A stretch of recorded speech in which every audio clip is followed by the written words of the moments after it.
What's up guys, Gio here, hope you're doing good.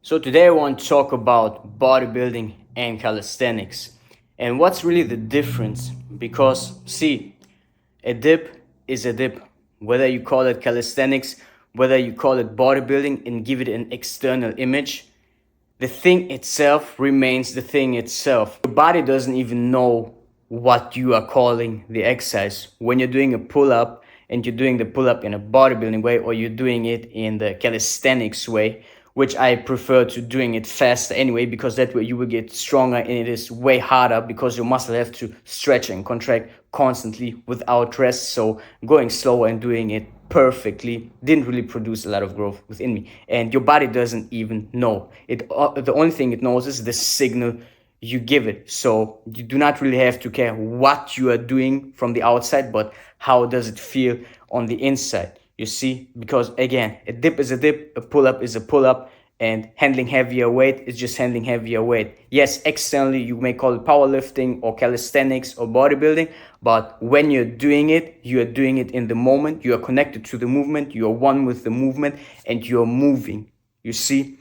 Limiting yourself and having the image of, oh, I'm doing powerlifting. No, right now you are lifting weight, you are lifting resistance, you are connected to the resistance. You have an intent why you're doing it, to work the muscle and to get stronger. The image just limits you, right? It creates division within you. So you may like some flavors of training more, but that's just there is to it, right? It's flavors. So train in a way that you love, be one with the movement and move. There's way too much division nowadays going on, where people say like, oh, calisthenics is the best, and they believe that when they do calisthenics they will look that way, and when they do bodybuilding they will look that way, when they do powerlifting they will look that way.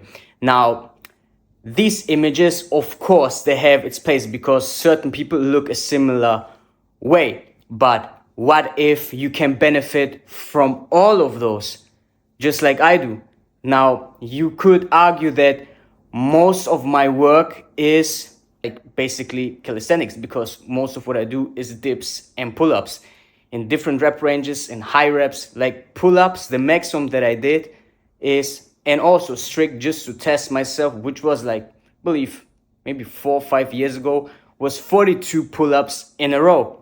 And now dips, I'm also crazy strong. Like I'm strong on any body part, but I do the exercise that I like and vary the rep ranges, you see? Now I do heavy dips, I do high rep dips, I do a lot of sets of dips. Same for pull-ups. I also do like core work at times, but not all the time. I also incorporate powerlifting techniques, such as doing multiple sets with heavy weight to get my nervous system accustomed to handling heavier weight, which is how powerlifters train. They do not train to failure all the time. They build up their coordination and the rhythm, the nervous system accustomed to handling heavier weight.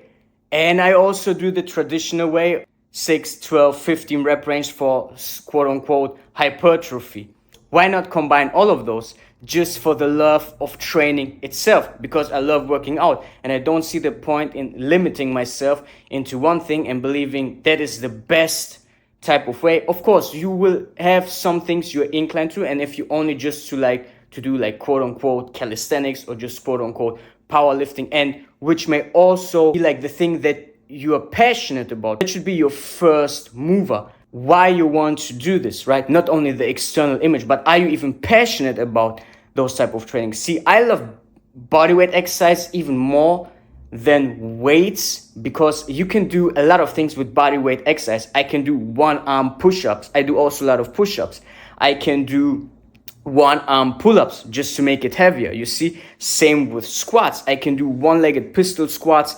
Like there's a lot of things you can play with just with your body weight, you see? It didn't look like, oh, powerlifter do that, and then I look, oh, calisthenics guys do that. No, I did what I felt internally first, and then I found like, okay, there's similarities in things that I'm doing, and then I just saw, okay, people just like crown themselves, this is greater than that, this is greater than that, and then they believe they will look like that in a certain way. But the point is just creating less division within you, and to tell you that you can learn from anybody.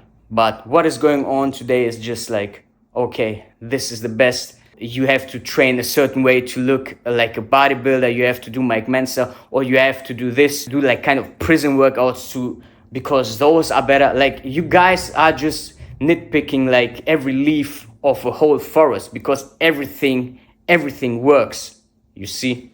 It's good in a way that you can find the taste where you're drawn towards to, but don't make the external vision your God, so to speak. But rather go from internally, is that really what you love to do? Because then you will stick to it, you will like the exercise, you will build the body you want, because consistency is the most important factor. Also, every time your life hits you, just keep on going, doing what you love, and you will get the body you want. But not by first making an image and then trying to fulfill yourself internally by chasing an image. I feel that is what is most preached nowadays to the young people coming up in training. They want to also get there fast. They go on steroids. They hop on the thing just to like quickly get the thing they saw somewhere on the internet, instead of the love to the physical body and to the training and to getting stronger as you age. Training since I'm a child, martial arts, did all kinds of sports, and then just went into mastering the physical body because that's what I love to do. Of course, there is a difference and a certain flavor to calisthenics, to bodybuilding, and to powerlifting, but in essence, you still have to incorporate different intensities. Whether you're only doing bodybuilding, you still have to incorporate heavier weights. You still have to incorporate not going to failure all the time. You still have to manage recovery. You still have to do higher rep ranges, because your body consists not only of slow twitch fibers or only of fast twitch fibers, but again, it will depend on you personally. You will also have to find exercises and rhythms and grooves that are aligned with you internally. There's a difference, but you can learn from anything, because every one of those things first emerge from somewhere, right? They emerge from somewhere.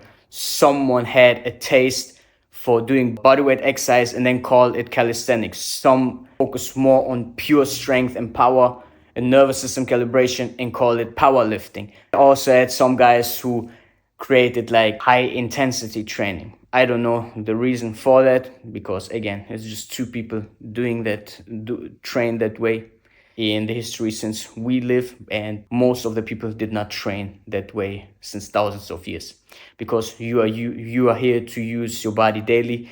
You are here to use your muscles daily. You can build a body like that too. Learn from everyone, learn from everything, see what flavors and rhythms align with you internally, and then focus on that and stay consistent so you can build your body. All right, guys, so I hope that helped you. Thank you all for watching, and see you in the next video. All right, bye.